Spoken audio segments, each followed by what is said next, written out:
All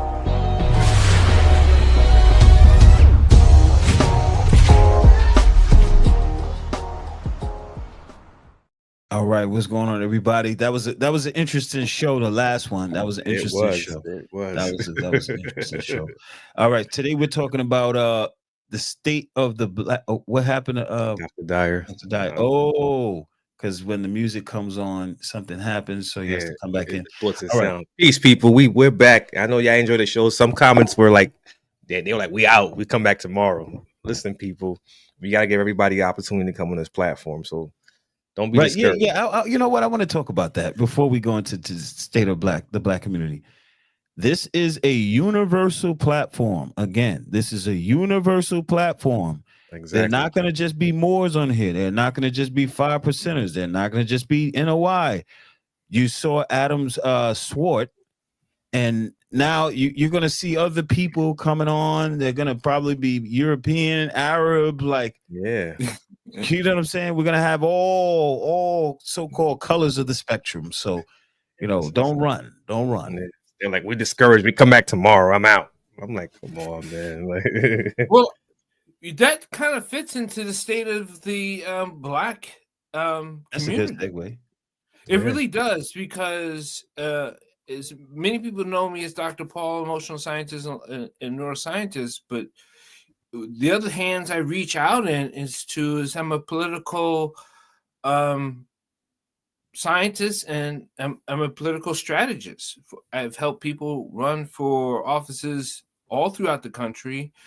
My lowest seat that I've ever helped get into office is mayor, and I've gone all up the gamut into working for a person who's running for presidency. So I've won some governorships, I've won some state legislations and mayors and stuff. So I'm reaching out to those people, and we're going to have them on this show exclusively to talk about where they're at, what they're doing, what their communities are doing, and to look at it from a leadership perspective, right? Mhm. Not just from a person who's living under always, right? We got to look at what they're seeing and how they're seeing it, and what are the numbers they're getting. Because the one thing about the Black community is, from coming into a behavior scientist and as a political strategist, is that I care about my people. I care about humanity in a whole. I really do. And so some people have come at me a little bit on some of my social media, especially because I'm into firearms. I'm a warrior. I train in gun. I teach gun. I teach knife. I teach open hand. I teach armed. I teach all of that to groups, to not just groups, families and friends. Yes, but I teach them to special groups, people who you don't normally see and who they are. I work for agencies. So you're getting a person like me who has their hands into the information, but also who's very active into the information. So I just don't read and let it slide by. I read because I'm active in it, if that makes sense. Yeah, I respect that. That's true. You know what I mean? Some people say they're activists, but they think they're just reading papers and they're getting hyped on things, right? You know, they say it's wrong about this, it's wrong about that, and the numbers say this, but they're not really out into the community to see the numbers activated or deactivated, right? Gotcha. So the state of the Black community is confusion, right? We often say, how come we're not pulled together? We pull together, we often get pulled together in tragedy, right? If you think of That's things, a fact. we only come together in tragedy. Trauma bonding. This trauma bonding, but I also call that cerebral castration. Okay, can you explain break cerebral that down. castration? Right. Castration, meaning to take away from the male or the female reproductive system, right? We know that. That's what castration is. And the cerebral castration is cutting off all abilities to ever reproduce what you call a good thought, because it's not from a conscious thinking person. Gotcha. So that's why I call it cerebral castration. When it keeps you, so basically it keeps you in the fear box, you can't move on. That's the simplification of it. But when you study neuroscience, there's a lot of other fibers that's going on. We talked about those. There's a lot of other things that's going on. Synapses is going on. But if you can never get things to fire, you're castrated. And if you're castrated that way, then you're castrated with all your thinking and all your emotions. So even the numbers don't make sense to you. Even the things you hear just inflame you to do things that you're going to believe is the correct thing to do, which is why the mob often rules. Okay. Now, so when you I'm going to pose this question to Mike. When you think this of the state of the black community, what's your thoughts? What are your thoughts? Yeah. The black community? Yeah. I look at the black community, the people are still, I could say, emotionally disenfranchised, haven't recovered. Right. So if you're saying they're disenfranchised, prior to disenfranchisement was what? There was strip your identity, slavery, strip your identity, They and were language. Dehumanized. Right? The Yep. first thing that happened to black folk was they were dehumanized. So now the question is when did the collective black folk get their humanization back? Collective black folk get their humanization back. No, one by one, not collectively. When did they get it back? I don't. They try recovering it during, like, I know the 60s came back with a renaissance. Trying to. It was close. Yeah. It was the closest it ever was in 71. And even that was through trauma bonding, not as much, because the Martin Luther King assassination, the Bobby Kennedy assassination, the Kennedy, all those assassinations didn't create a mob. It created a trying to franchise unity, black, white, all of it. But it was close, because blacks could get a job. They were working. They were buying homes. They were moving out of the ghetto. Right? The wealth gap was the closest closed from 68 to 75. Yeah. That was the closest it came. So what was happening then? Kids were going to school. Yeah. Literacy programs were developed. It was happening. The nuclear family was more. The nuclear family. Yeah. Right. Yeah. So what happened to when they where they were almost franchising to become disenfranchised? We started arresting more black men. Right? People started coming back from Vietnam. There was at that time they were addicted to heroin when they came back from Vietnam. That also threw the community off as well. The heroin. Yes. You see what I mean? That's a fact. So now the drugs start entering the community, and it broke it. And they kept it. No, it entered the community. They kept it in the community, and they distributed in the community to disenfranchise it. Yeah. And you got to think that the war in the psyche, as you mentioned earlier, the assassination of leaders, activists, so that fractured the people's mind as well. Like you see, but it didn't fraction as much that you thought it would. It really didn't. I mean, you have more riots on Chauvin on the neck of George Floyd than you did on Martin Luther King. They quelled it. The 5%. Shout out to the 5% of Nation of Gods on Earth. They quelled it from happening. It would have got bad in New York. Yeah, in the 60s. It would have got bad if they didn't get involved. Because it was.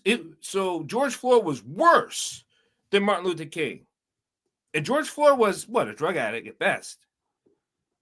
Uh-oh. Right? Yeah. You're gonna have them. Listen. They're gonna attack us today.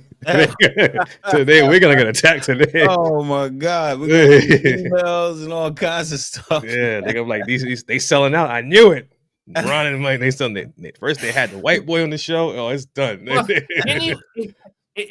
anyway, the examiner of Minneapolis, of Hennepin County, said he had this much in him anyway. So whether he had died of it, he could have died of an overdose at home. No one would have cared. He just, the whole thing was a perfect storm. So yeah, I'm not talking about what Chauvin did, right? That's different than what he ingested. You know what I mean? Right. Right. So don't get it twisted between adding 1 and 1 and you're trying to get a whole different fraction, right? So here's the crazy part when we got the state of, if we were such in dire straits of how, because we love this country, and here's how we even know we love it. We love it collectively because we're the second highest people enlisting into the armed forces. The second highest percentage we enlist into the armed forces. You know, whites, they do what, 66%? We're up there, we're so high up there, we're in because of our population, and we're only 13% of the population. We are still listing 13 to 18% of our population are going into the military, which is the second highest. So why are we enlisting if we're so disenfranchised against America? Are we disenfranchised against America, or we disenfranchised against the populace, the corporatists, right? And the people who are trying to run everything? What are we really against? And we haven't really focused on that. Gotcha. Okay. So what would you say is when I think of the state of the black community, right?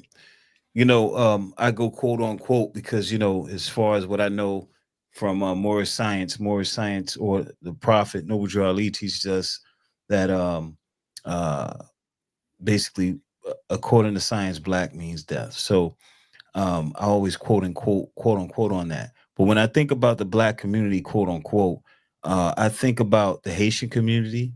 Yes. I think about the just the Africans in the diaspora. Yes. So if we talk about Africans in the diaspora, you know, we're not just, you know, talking about African Americans, because African Americans have their separate issue. Haitians have their separate issue. However, on cultural issues, they have different, right. But the root of all of our issues would stem from slavery, and then go from that point on. Imperialism. So you know, when I think about, so as far as the state of the black community, when it comes to the Haitian community, Mike, what do you see in the Haitian community? Haitian community, what first and foremost, as Dr. Dyer said, right? Disenfranchised from coming from slavery. A birth of a nation came from slavery, from pain, right? These people didn't have time to settle down, to reacclimate themselves to be human beings. They were just constantly fighting. And then an addendum placed on them. So now you're like, all right, you got your little liberty, but now you can't feed yourself. The way this new world functions, we're going to cripple you from making money. So now you're just stuck. You're back there, disgruntled, unhappy, and realize, what did I fight for? That right there will create self-hate. And then they start having infights. You know, then he had the mulatto side. Then he also had, you got to take in consideration, I don't want to get too far into it, with the Dominican Republic as well. So it's two different factions. Both nations came out of, you know, birth from slavery, fighting whatsoever. And this goes constant conflict. You know what I'm saying? It's the United States' playbook. We've been doing this playbook for a very, very long time, since Ferdinand. We've been splitting countries. We are the best at splitting countries. We are us in England. We do the best at splitting countries, right? We split Haiti up because we gave some people money and took away a lot of money from other people who had money, right? And then when certain people who looked to United States for help, where other national Haitians said, "We don't need the U.S. Why you keep asking the U.S.?" That was an infighting within themselves. Every country has done that to themselves, but we kind of nudged it along a lot of the way. Exactly. We did it in Mexico. We did it. We do it all over the world. We do it all over the world. Yeah, we do. And that's why this man right here was he figured it out too. That's why I respect him. Sheikh Guevara from Argentina. He's like, look what's happening to us. The European is destroying these Latin American countries. They got you divided, taking your resources, and then they're united, but you can't unite. Yeah, is that a problem? Right. So what Dr. Dyer is saying is very true. We're just stuck in a crabs in a barrel. Which is feeling disenfranchised. And when you feel disenfranchised, you feel dishonored. That's a good point. And if you feel dishonored, you're going to fight. Exactly. Here's the problem now. The fighting starts where, and where else does it end? In the mind. It starts in the mind, but it ends It ends in bloodshed in the streets. Right. Right? Maybe we're often not unified. So we have different groups who are unifying people, which is awesome, right? We got them training and learning and developing and creating the essence of who they are and what they want to be as a human being, right? We're giving you're a human being. You're a Black human being. You are human first, right? But if they can say we are America too. You have some that says we are America too. Some says we need to separate from America. Right? So now you have different things going on in the Black community. Like, am I American? Should I not want to be an American but live in the United States?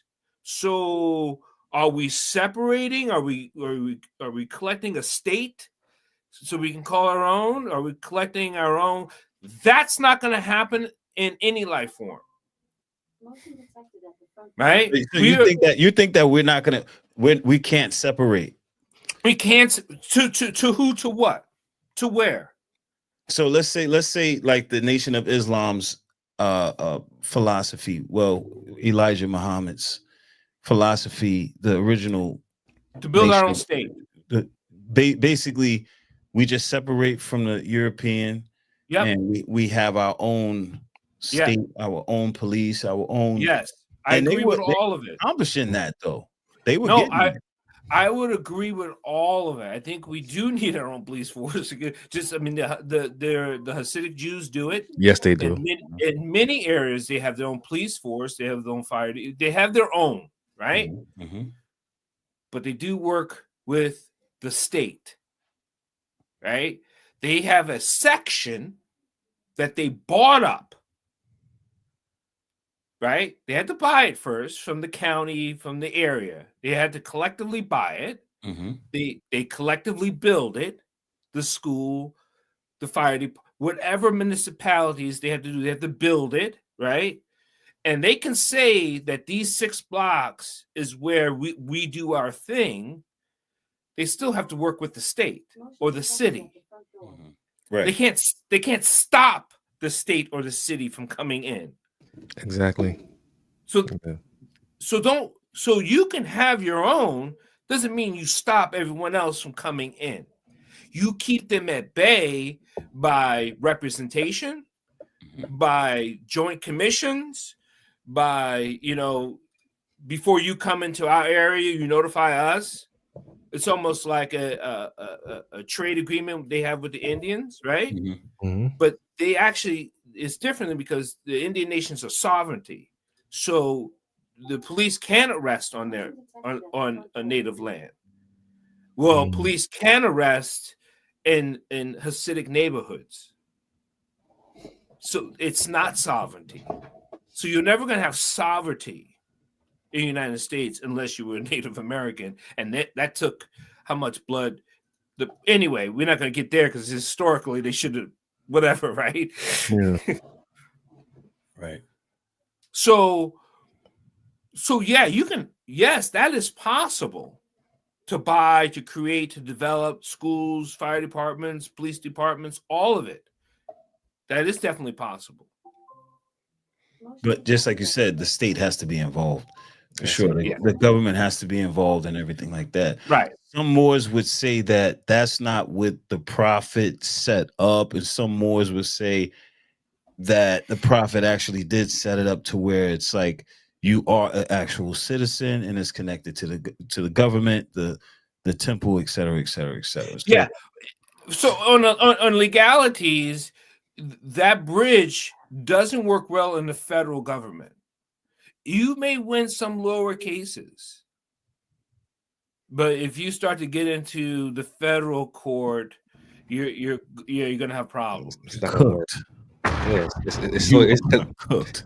as he said, it makes more sense because every state has its own constitution, so Right. it has to go according to state level, not federal level. Right. That's why I say when you get to the federal level, you're gonna get crushed a little bit. If not, you gotta be one of those guys getting body slammed on the side of the road.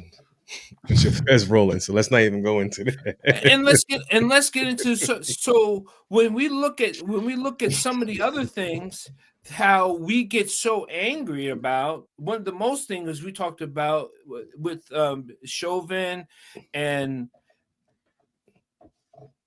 God, I don't know why I can't remember his name. Cool. Derek Chauvin. Oh, Floyd. Floyd. Oh.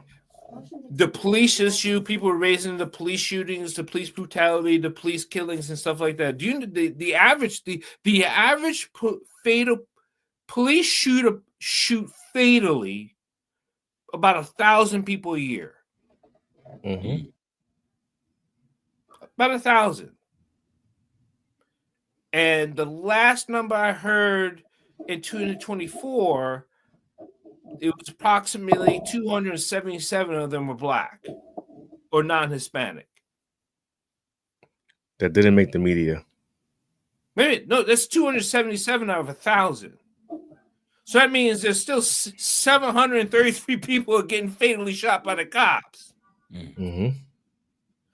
But we take it as such a thing like they're hunting us. That word is such it's like nails on a chalkboard to me because they're getting disinformation to keep them disenfranchised. Right, like saying that the police are hunting black people. Yes. Right. That mindset or state of thinking is old, and it was true some time ago. Yeah, there was slavery. Right. But it was true as well through like the 20s, 30s, 40s. Yeah, 50s, reconstructions. 60s. Yeah, they were hunting them to Yeah. fill the prisons so they can get free labor, so on and so forth. You're 70s, yep, correct 80s about that. too. Yep. So Yep. now the world's changing a bit. It is changing a bit. You know, the police are now they just aren't white anymore. You know what I mean? So I get the point. Like it's like a lot of different nationalities. However, what do you say to people who say, socially the people are primed and programmed to still hate black people? Yeah, So- it's a social issue. And they're a part of the police force. So when they go into black neighborhoods, they already expect this is going to happen. They're going to do some kind of crime, or because you got to remember, like all over the world, people have this bad image in their mind about us. Listen. I've known some police chiefs who were black, who were not black. the same conversation that often that gets asked to them, that I talk with them about, who I even work with. I wish I had some local homegrown officers. Mm. I wish I could have some homegrown officers that came from the neighborhood, so we could put back to the neighborhood. That makes sense. Yep. Okay, so they look for that in their applications. Man, you're from Brooklyn? All right. You still got to go through, your thing. Your training. But more, I tell you, you're going back to Brooklyn. And that's good for us. We like that. This is your people. So where are all the applicants coming from? They're not coming from Brooklyn. They're coming from Westchester. They're coming from Albany. Yep, Syracuse, all that. Yeah, so they're not exposed to that environment. They're not familiar with that environment. They're coming from Bridgeport, Connecticut. Okay, so is it a fault? It's a fact. Can you train this inside to them to look at it a different way? You can try. But even if you talk to a person from a neighborhood, how often are they driving around at 2 a.m. in certain areas of their own neighborhood that they wouldn't drive around in? Right. Okay, so they're stereotyping it. They're not walking to the local bodega shop at 3 a.m., 1 a.m. Nope. Not if you ask them, when'd you go to the local store? Not this time of night.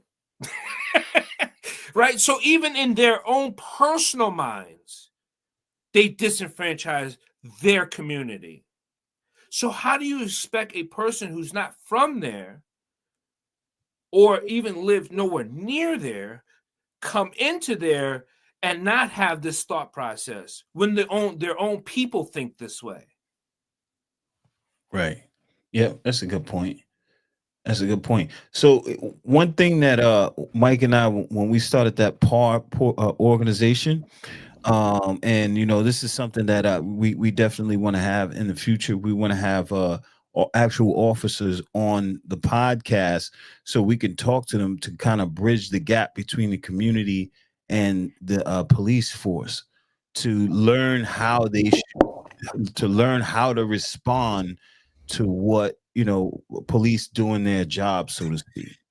And I've talked to, and I can give you a starting a jump off map, because we've all had these conversations with police. I've had these conversations with just tons of them, and again, from their hearts to their mouth to my ears to you, we're not the same. I wish I could give you, Paul, but we don't look at things the same way. So I can give you what I could do. I can give you what I know my buddy could do, my partner would do. But out of the squad, I can't tell you what they would do. Okay. And that's so real quickly. So I just want to say this, and I want to say what this person said, and I want to say what I have to say. So officers that don't undermine probable cause or reasons for a stop. Yeah, you're right about that. Of course, for sure. So you said that they're not the same, Dr. Paul Dyer, meaning the police aren't. What do you mean by that? Like when you join anything, any group, any organization, you don't lose yourself. You bring yourself with you. Right? Mm-hmm. You get trained into the organization that you're joining. Yep. So now let's apply the math. I'm still myself. I'm getting trained into the organization I am joining. Now I'm out there representing the organization with myself, but yet lead with the organization. But through that lens of the organization, I'm putting my vision first.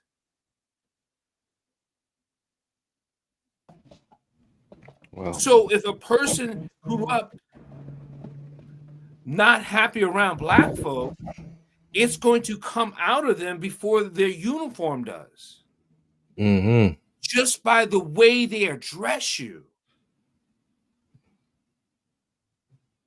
It has to be in you. It has to be innate. If it's not innate, It's just there, right? Like a white cop who grew up in upstate New York, and he's working in the Bronx, somewhere South Bronx, and he says, hey Spick, pull over. Well, I thought that's what you Spanish people call each other.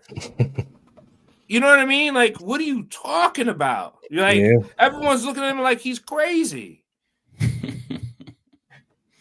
But like, why would he think that was okay? It doesn't matter why he thinks that's okay. He thought it was okay. Did he mean anything by it? Right now, at this case, me being a person listening to this, or me being Hispanic hearing this, I'm a little bit turned off, man. I'm a little bit upset. You know what I'm saying? Mm-hmm. Right? So this whole stop has gone sideways already. Right. So that's why I think that it's important for the police officers. They do try to get you training. Well, not the training. Meaning, what I mean is, what I'm thinking is, I'm suggesting that, they do have community outreach in these precincts. Yeah. So, what my thing is, like, for one or two people. Right, but my thing is, like, what are they? What's the formality? Like, what are they doing in these community outreach things? Like, well, the formality is to go out. They go to community events. They talk to whoever, so what you call local leaders or local people. Key figures, communities. They try to go to these events, the school events. That's where you mostly see them, is at school events. Yeah. So if you want to talk to that community officer, visit your local school. They'll probably be at some PTA meetings, so they'll meet the parents in the area in those different schools. They'll be at events. So other than that, maybe a block party or some event that's happening in the community, they will show up and walk around, and just so their faces can be seen, and who put it on, and who's one of the vendors. Talk to the vendors. They talk to the local vendors in the area, the storekeepers, so people know who they are. But that's still a lot of people in the circumference of any several blocks of a school district, right? So if you don't want to meet them, you're never going to see them, because they'll never know who you are, because they're never going to reach everybody. That's why they only, like, if you don't go to a PTA meeting, there's no way you're going to know who they are. If you don't get involved in your community, and I'm not saying getting involved by proxy, like my friend went down there, right? She told me all what was going on.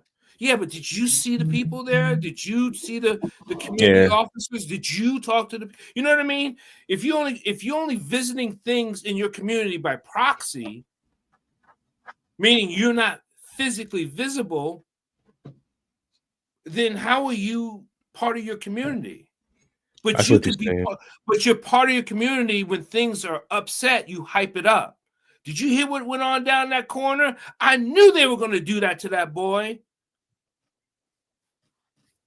That's what you're saying, though. Getting involved in the local politics to know what's going on. Your community assemblyman, district, the community affairs. Then talk about the situation, the events that affect the community, which is important, because we do need a bridge with the community and the police to understand the so-called culture. Suli just gave us a good reference here. They sponsor kids' activities like Easter egg hunts or parades. Okay, so that's where we will find the community officers. When I was growing up in the Bronx, we had the police leagues. I know they don't have a lot of stuff no more, the PAL leagues, the boxing leagues, and things like that. So they used to do a lot of that. But then PSAL. That was in the 70s, right? We were at our closest in the 70s, in 73 to be exact. Again, we were at our closest to being franchised in the 70s. And then it So all changed. but when I hear people say they're getting ready for what is coming, I don't like some of the verbiage that is attacking the cerebral castrations of human beings. So break that down a bit. So when if people I tell you as a thinking person, be ready for what's coming, what would be your next step? my next step would be to Find stop out what's coming. food. Find out what the hell am I talking about? Yeah. That's so true, because whatever happened to we had inner city organizations, right? Some school of thoughts. I could be wrong. I don't see them doing much work in the community anymore. Okay, so you hear me speak. I sound a little bit jaded, or I'm upset. I'm angry about what they, because they're always against us, right? It's always them, and it's always what they do. We don't know who they are, but we know that they're always involved. Yeah, who are they? Who are they? But we know it's them. How can we prove it? Because I heard it. Right? And I start giving you statistics. 277 of our brothers and sisters were killed last year by cops. That's because they're gunning for you. But I don't give you that they shot also 733 other people. This is in the United States. We're not talking about in a block or in a precinct. We're talking about in the United States, 1,000 fatal shootings. So I can start skewing, like science. I can start getting any data I want by what I put out there.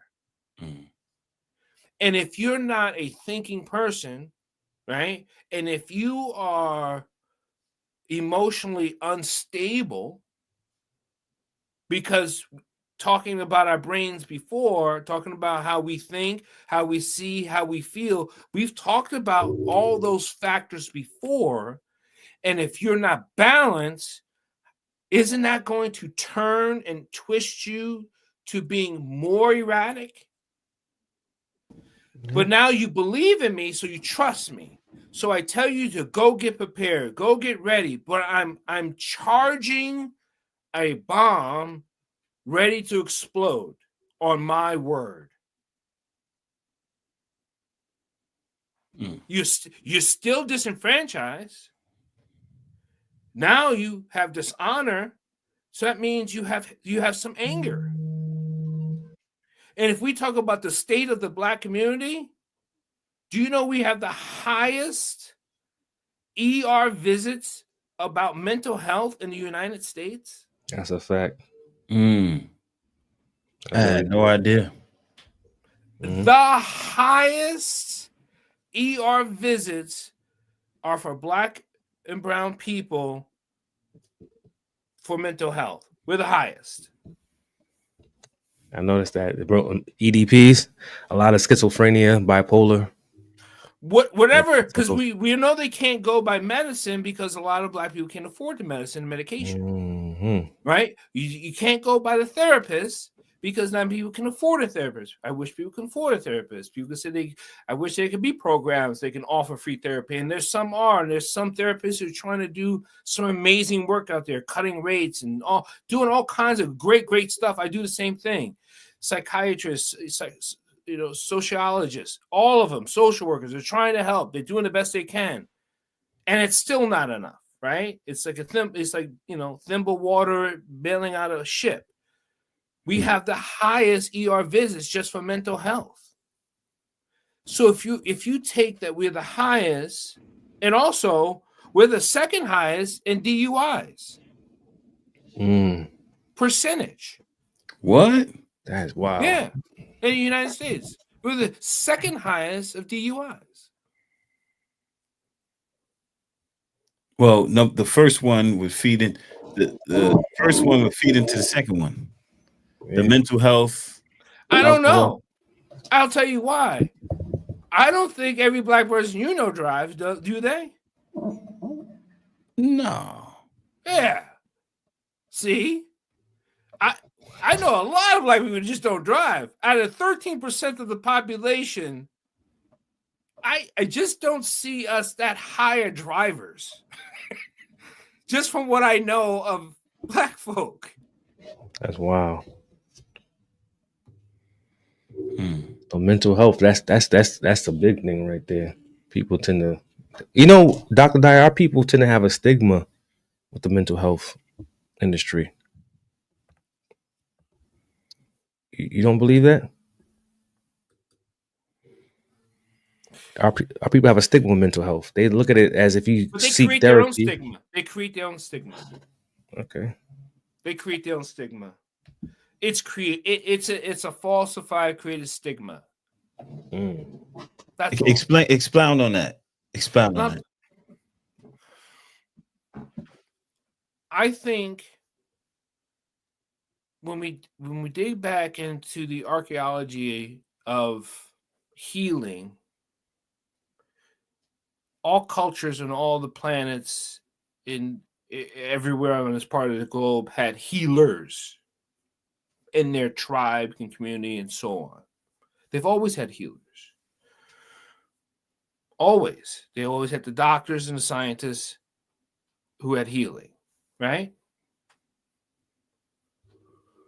Then how did it get to be unnatural when they got to the United States? Who put that in them? That it was unhealthy for them to go see a doctor.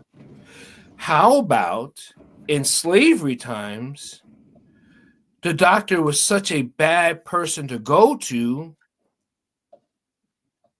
because any doctor you sought was probably on the means of the master. Mm. So I don't know if that was a good visit. Now, they probably had some midwives to deliver babies that could tell some people were sick, and they had some healers inside their situation. And I'm sure they had some people that so they would go seek them out, but to go see a white doctor, I think that was the stigma. Hmm. Okay. And I think that lasted until it just became doctors, hospitals, because remember, they was putting a lot of people who had sicknesses in the 60s and 70s into psych wards. Yes. So that was also like, I don't know if I want to go in there. If you go in there, you may not come back out. Mm. That's true. So that created a lot of lore against that. But factual, because there were a lot of black people who went into hospitals that never came back out, and they could never see, and they opposed, they got violent, and they went into the other ward, and just things happen like that. You know what I mean? So there's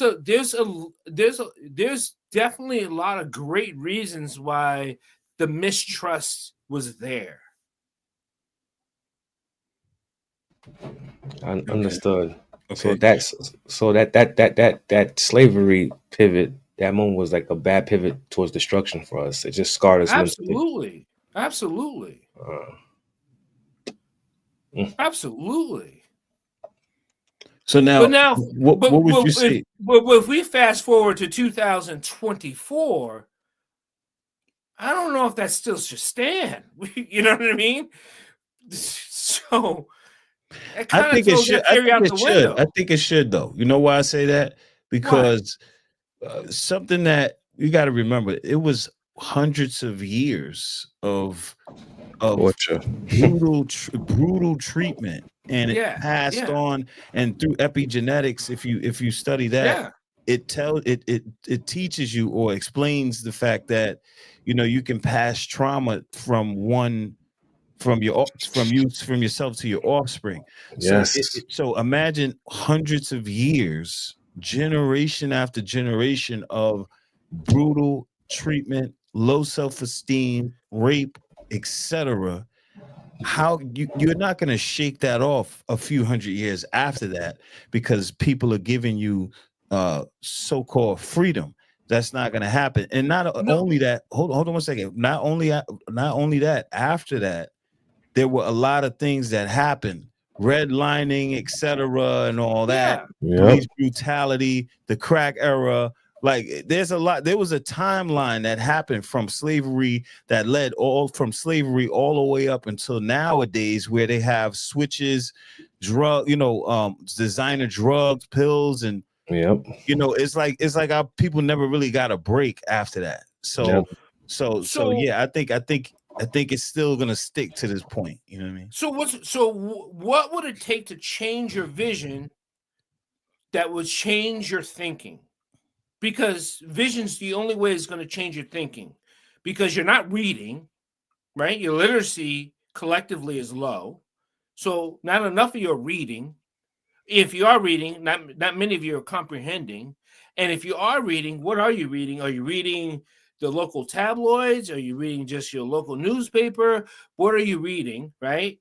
And so, and what information are you trying to collect? So that plays a part in, and then the lack of reading, and then what streams are you listening to, and what flipping of the news things are you listening to? Mm-hmm. Because we know now the algorithms are placated to your sense of thinking. Constant sure. bombardment. For You're sure. constantly bombarded with But, information. but see that makes Elijah Muhammad's idea of separation makes a lot more sense, to your point, because it seems like we need a separation and a rewiring. To do it, Yeah. Mm-hmm. right? It's also what they ingest also, as they say in the 120 lessons, and quote me wrong when they say that he doesn't know because he eats the wrong food. He's been Right. taught how to eat the wrong food as a Right. child. So Right. you're constantly ingesting information mentally. What you eat, your environment plays a part. Because it's like people in the projects. I'm not saying all, but it's like they see the conditions of the project. They say, well, this is home. It's just supposed to look like this. Say if one person decides to clean up, they'd be like, why are you doing this for? Yeah, They don't would ask them the question, and Yeah. and even to your point, Brian, I think even the separation is good, and it is good. I believe it is good, and it could be good. But I want people to go through the process, through a thought process first, not just because they are running away from the other side, because they're going to be mischaracterized when they do something out of bounds. Mm-hmm. Okay. Right? I don't want you to work out because someone beat you up. I don't want you to study martial arts or pick up a gun because you felt disenfranchised, and now you feel strong because you're in a group. They largely look like you. Now you're starting to train. Now you're starting to shoot. Now you're starting to feel some self-vigor about yourself, and you still haven't turned your thought process from being the victim. Yeah, I get your point. I get your point with that. Yeah, I'm not an advocate of the victim mentality. Especially coming from the 5% nation, where it's Mm-hmm. taught that the black man is God. So if the black man is God, then you have all control, of yourself, your surroundings, other people's. Not I don't want to say other people's around surroundings, but this everything surrounding you. So you know, um, when I hear people from the nation of the 5% nation actually talk like with the victim mentality, like the white man do this and the white man do that. I just look at them like, but the black man is God though. So whatever the white man is doing is not gonna matter Shouldn't because matter. it It shouldn't shouldn't matter. Right. matter. Yeah. It shouldn't- Right. And that's where I mean, when if a person's not you are a thinker, but if a person's less than, they wouldn't understand the dissidence between the wordings. Yep. Exactly. And that's cerebral castration because of that. So they stuck in that box. Right. And So now, that's dangerous. mhm. Now I just want to ask this. So what would you say? I want to keep going with this conversation because this is an important conversation that we can go talk about it for days on end. Now, what would you I don't want to close out the whole conversation. I would definitely want to No, do a part no. 2 on this. I want to do a part 2 on this, the state of the black community. So, what would you say is the solution? Now, Elijah Muhammad say to separate. Elijah Muhammad says to separate. What would you say the solution is? Know thyself. Hmm. Know thyself. The most scary thing to do is, how do I begin to know myself? That's the question I hope someone's asking themselves if they listen to it. Like, okay, I know myself. No, but if I really want to, okay, Dr. Dyer is saying, okay, maybe I don't know myself. Okay, so how do I begin to know myself, and where do I learn it? That's the question. Great question. I'm not saying one person's more right than another, or someone's less than another, but go start to find yourself in certain areas, opportunities, certain groups, certain factions. There's some answers out there. For sure. And it's just to speak to your point. Uh, you know, I mean, more is science and the 5% nation. Those are my two, I would say, favorite schools of thought. That those are the schools of thought I was like pretty much brought up in, right? So in the 5% teachings, it's all about knowledge of self. Mm-hmm. It's all about knowledge of self. And even in MSTFA or Moorish science, they teach study thyself. And when you finish, If go I back to yourself. Right, exactly. That's what Noble Drew Ali said. If you would ask a man what to study, I would tell him study thyself, and then study yourself, and then study again, and keep studying. So that's like the main premise of that school of thought, right? So That's because even in all the martial sciences that has ever been, from thought to motion, like stars and the planets, you have to know where the organic breath starts.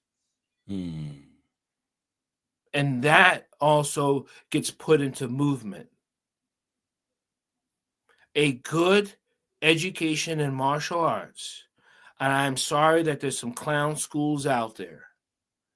I wish I could close them all. I wish I really could.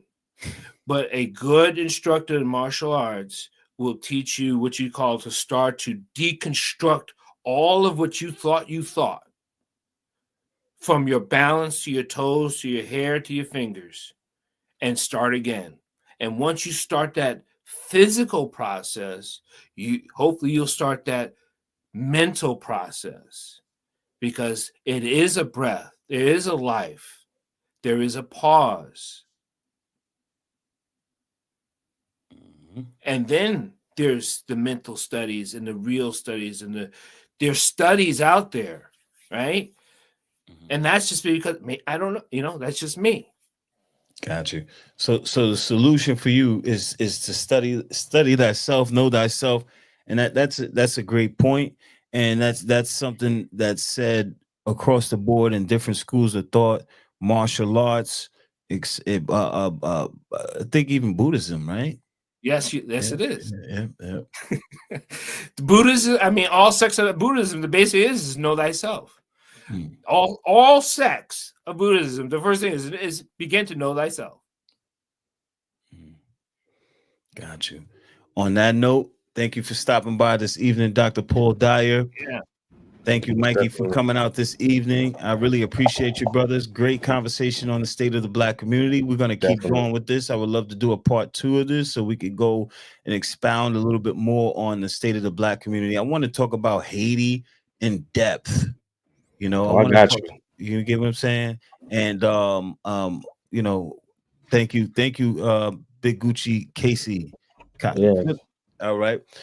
Thank y'all for coming out this evening. I Peace do to want to say, everybody. I do want to say one thing. If you Yeah. want to be truly prepared, you must fully be faithful and being vulnerable to your ignorance. Oh, that's deep. Thank you. Oh, Say that one more time. To be fully prepared, Mhm. you must be truthful and vulnerable to your ignorance.